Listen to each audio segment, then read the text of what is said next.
Hello guys. तो आज के इस वीडियो हम पढ़ने वाले हैं एलोलाई। एलोलाई की हम बात करें तो ये लंग्स के अंदर पाए जाते हैं और बहुत छोटे होते हैं। बिलियंस ऑफ एलोलाई लंग्स के अंदर होते हैं।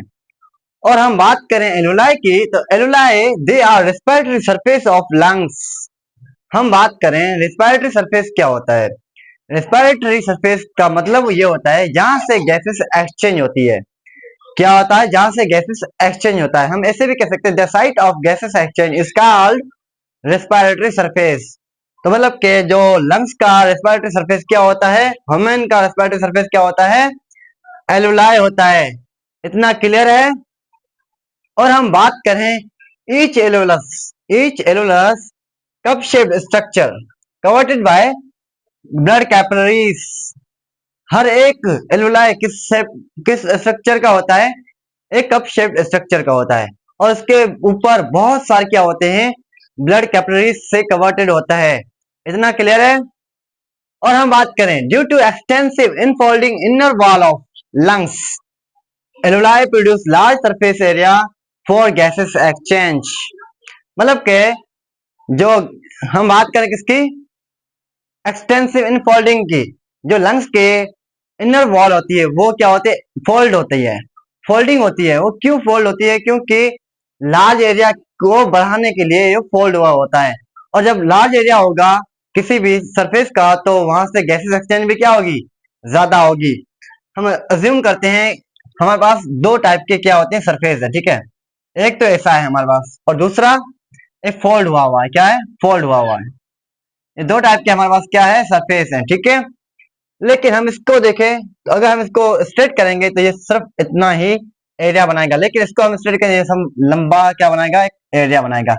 ऐसा होगा तो मतलब के फोल्ड होने का ये फायदा है कि उसका जो एरिया होगा वो क्या होगा, बड़ा होगा। और जिसका एरिया बड़ा होगा सरफेस का तो वहां से गैसेस एक्सचेंज भी क्या होगी, ज्यादा होगी। जितनी हमारे बॉडी को नीड होगी गैस की उतनी ही गैस क्या होगी, एक्सचेंज होगी। इतना क्लियर है।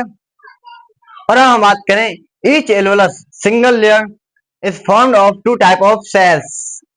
जो एलोलाई होता है वो सिंगल लेयर का बना होता है, एक सेल का सिंगल लेयर के सेल्स का बना होता है और उसमें दो टाइप्स के सेल्स होते हैं। एक का हम बात करें, एक का नाम क्या होता है, न्यूमोसाइट टाइप 2, न्यूमोसाइट टाइप 1 होता है जो 90% प्रेजेंट होते हैं एलोलाई के अंदर। कितने परसेंट प्रेजेंट होते हैं, 90% प्रेजेंट होते हैं। और ये क्या करते हैं, ये हेल्प करते हैं गैसेस एक्सचेंज के अंदर।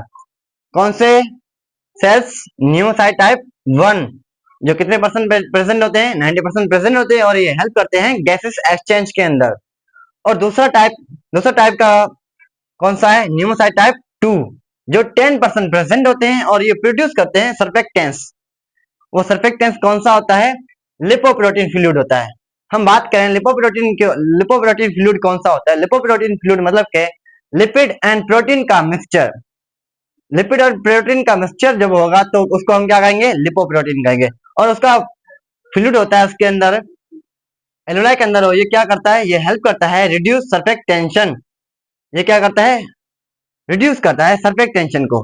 सरफेक्ट टेंशन हम बात करें, हम एग्जांपल लेते हैं हमारी गाड़ी के ऊपर, जो मोटरसाइकिल होती है उसके अंदर इंजन होता है या नहीं। तो उसको इंजन के अंदर क्या डाला जाता है, ऑयल डाला जाता है ताकि उसके अंदर कोई भी इंजन के अंदर कोई ब्लॉक ना हो जाए, कहीं पे भी उसकी गिरारी वगैरह कहां से क्या ब्लॉक ना हो जाए। इसके लिए वो क्या करते हैं, उसके अंदर ऑयल डालते हैं। तो ऑयल क्या करता है, वहां से रिड्यूस करता है टेंशन को। तो लिपोप्रोटीन फ्लूइड होता है वो क्या करता है, रिड्यूस करता है सरफेक्ट टेंशन को। और और ये क्या करता है, प्रिवेंट एलोलाई फ्रॉम कोलेप्सिंग। जो एलोलाई होता है उसको कोलेप्स होने से भी बचाता है। कौन, लिपोप्रोटीन, ठीक है। और हम छोटी सी डायग्राम में समझते हैं, डायग्राम को समझते हैं। ये कप शेप स्ट्रक्चर हमारे पास क्या है, एलोलाई है। इसके ऊपर बहुत सारे क्या है, ब्लड कैपिलरीज। यहाँ पर एक वेन आ रही है, मतलब एक आर्टरी आ रही है। जो कौन सा ब्लड है इसके अंदर, डीऑक्सीजनेटेड ब्लड।